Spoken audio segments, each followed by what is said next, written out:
महाराज बलि, वीरवर अर्जुन, ज्ञानवान उद्धव, भक्त प्रहलाद और नर नारायण स्वरूप श्री हरि आ जाओ, आके हम सबके हृदय पे विराजमान होके भागवत के प्रथम स्कंद के 10वें अध्याय का रसपान। आज सूत जी और शौनक जी श्री कृष्ण का द्वारका गमन कहेंगे। शौनक जी ने पूछा, धार्मिक शिरोमणि महाराज युधिष्ठिर जी ने अपनी पैतृक संपत्ति को हड़प जाने के इच्छुक आतताइयों का नाश करके अपने भाइयों के साथ किस प्रकार से राज्य शासन किया और कौन कौन से काम किए, क्योंकि भोगों में तो उनकी प्रवृत्ति थी ही नहीं। सूत जी कहते हैं, संपूर्ण सृष्टि को उज्जीवित करने वाले भगवान श्री हरि परस्पर काल अग्नि से दुग्ध कुरुवंश को पुनः अंकुरित कर और युधिष्ठिर को उनके राज सिंहासन पर बैठाकर बहुत प्रसन्न हुए। भीष्म पितामह और भगवान श्री कृष्ण के उपदेशों के श्रवण से उनके अंतःकरण में विज्ञान उदय हुआ और भ्रांति मिट गई। भगवान के आश्रय में रहकर वे समुद्र पर्यंत सारी पृथ्वी का इंद्र के समान शासन करने लगे। भीम सेन आदि उनके भाई पूर्ण रूप से उनकी आज्ञा का पालन करते। युधिष्ठिर के राज्य में आवश्यकता अनुसार यथेष्ट वर्षा होती, पृथ्वी में समस्त अभिष्ट वस्तुएं पैदा होती थी। बड़े बड़े थनों वाली बहुत सी गाय प्रसन्न होकर गौशालाओं को दूध से सींचती रहती। नदियां, समुद्र, पर्वत, वनस्पति, लताएं, औषधियां प्रत्येक ऋतु में यथेष्ट रूप से अपनी अपनी सारी वस्तुएं राजा को देती। अजात शत्रु महाराज युधिष्ठिर के राज्य में किसी प्राणी को कभी भी आदि व्याधि आदि दैविक भौतिक और आत्मिक कलेश नहीं होते। अपने बंधुओं का शोक मिटाने के लिए और अपनी बहन सुभद्रा की प्रसन्नता के लिए भगवान श्री कृष्ण कई महीनों तक हस्तिनापुर में ही रहे।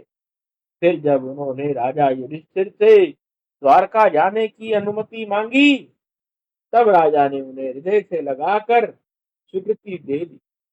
भगवान उनको प्रणाम करके रथ पर सवार हुए। कुछ लोगों ने उनका आलिंगन किया और कुछ ने प्रणाम किया। उस समय सुभद्रा, द्रौपदी, कुंती, उत्तरा, गंधारी, धृतराष्ट्र, युयुध, कृपाचार्य, नकुल, सहदेव, भीमसेन, धौम्य और सत्यवती आदि सब मूर्छित से हो गए। वे शार्द पानी श्री कृष्ण का विरह नहीं सह सके। भगवत सत्पुरुषों के संग से जिसका दुसंग छूट गया है, वह विचारशील पुरुष भगवान के मधुर मनोहर सुयश को एक बार भी सुन लेने पर फिर उसे छोड़ने की कल्पना भी नहीं करता।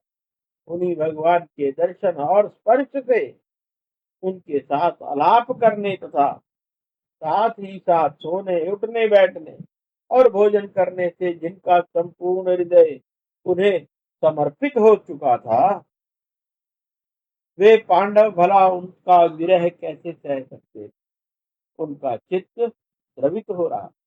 वे सब निर्निमेष नेत्रों से भगवान को देखते हुए स्नेह बंधन से बंध कर जहां तहां दौड़ रहे थे। भगवान श्री कृष्ण के घर से चलते समय उनके बंधुओं की स्त्रियों के नेत्र उत्कंठावश उमड़े हुए आंसुओं से भरे आए।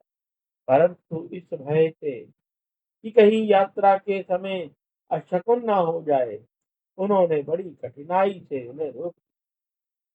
भगवान के प्रस्थान के समय मृदंग, शंख, भेरी, वीणा, ढोल, नरसिंगे, सुंदरी, नगारे, घंटे और दुमदुबियां आदि बजने लगे। भगवान के दर्शन की लालसा से कुरु वंश की स्त्रियां अटारियों पर चढ़ गई और प्रेम, लज्जा एवं मुस्कान से युक्त चितवन से भगवान को देखती हुई उन पर पुष्पों की वर्षा करने लगी।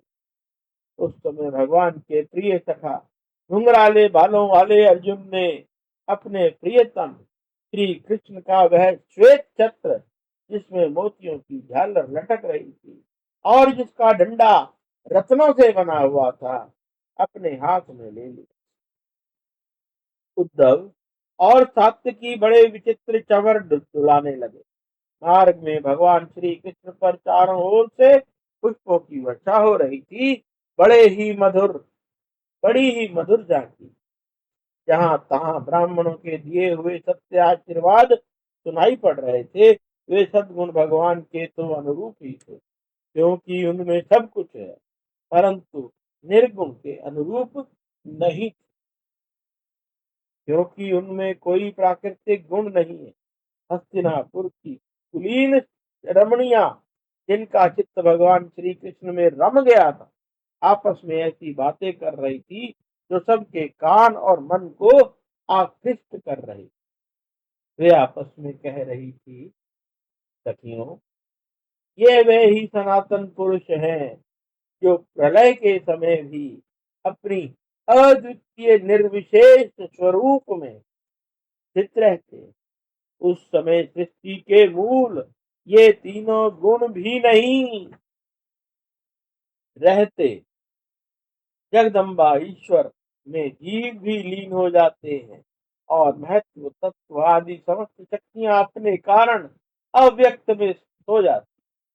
उन्होंने ही फिर अपने नाम रूप रहित स्वरूप में नाम रूप के निर्माण की इच्छा की तथा अपनी काल शक्ति से प्रेरित प्रकृति का, जो कि इनके अंशभूत जीवों को मोहित कर लेती है और सृष्टि की रचना में प्रवृत्त रहती है, अनुसरण किया और व्यवहार के लिए वेदादि शास्त्रों की रचना की। इस जगत में जिसके स्वरूप का साक्षात्कार यतेंद्रिय योगी अपने प्राणों को वश में करके भक्ति से प्रफुल्लित निर्मल हृदय में किया करते हैं, ये श्री कृष्ण वही साक्षात पार ब्रह्म है।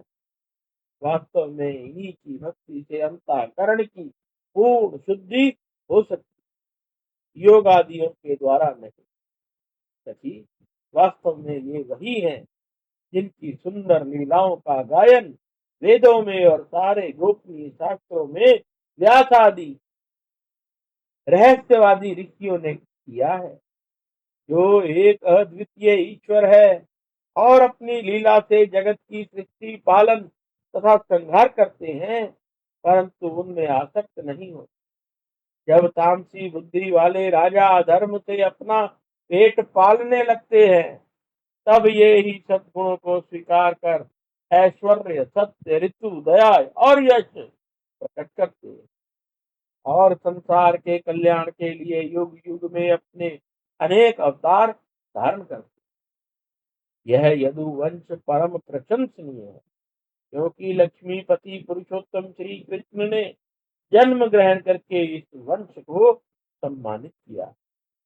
यह पवित्र मधुवन भी अत्यंत धन्य है, जिसे इन्होंने अपने शैशव एवं किशोरावस्था में घूम फिर कर सुशोभित किया।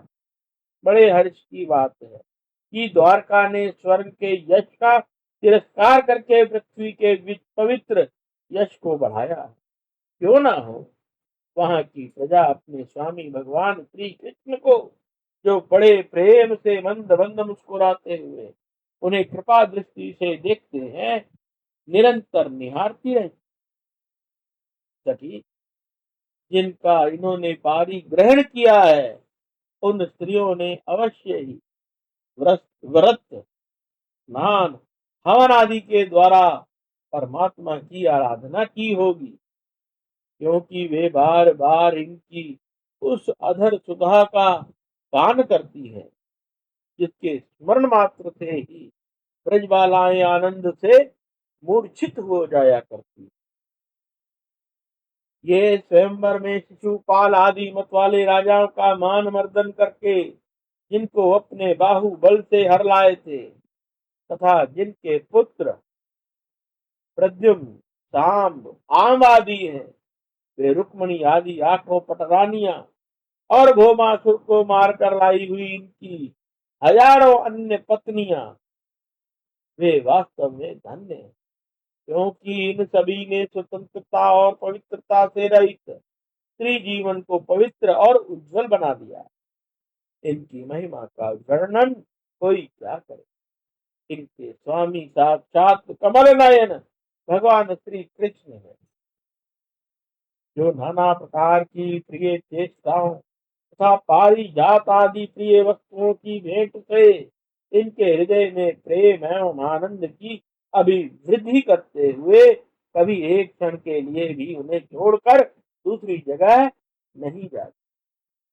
हस्तिनापुर की स्त्रियां इस प्रकार बातचीत कर रही थी कि भगवान श्री कृष्ण की मंद मुस्कान और प्रेम पूर्ण चित्तवन से उनका अभिनंदन करते हुए वहां से विदा हो गए। अजात शत्रु युधिष्ठिर ने भगवान श्री कृष्ण की रक्षा के लिए हाथी, घोड़े, रथ और पैदल सेना उनके साथ कर दी। उन्हें स्नेहवश यह शंका हो आई थी कि रास्ते में शत्रु इन पर आक्रमण न कर। सुदृढ़ प्रेम के कारण कुरुवंशी पांडव भगवान के साथ बहुत दूर तक चले गए। वे लोग उस समय भावी विरह से व्याकुल हो रहे थे। भगवान श्री कृष्ण ने उन्हें बहुत आग्रह करके विदा किया और सात्यकी, उद्धव आदि प्रेमी मित्रों के साथ द्वारका की यात्रा की। सौनक आदि सौनक जी वे कुरुजांगल, पांचाल, शूरसेन, यमुना के तटवर्ती प्रदेश, ब्रह्मव्रत, कुरुक्षेत्र, मत्स्य, सारवत और मरुधन्व देश को पार करके सौवीर और अभीर देश के पश्चिम अनर्त देश में आए। उस समय अधिक चलने के कारण भगवान के रथ और घोड़े कुछ थक से गए थे। मार्ग में स्थान स्थान पर उपहार आदि के द्वारा भगवान का सम्मान करते, सायकाल होने पर रथ से भूमि पर उतर आते और जलाशय पर जाकर संध्या वंदन करते। उनकी यह दिनचर्या थी। बोलो श्री कृष्ण भगवान की जय।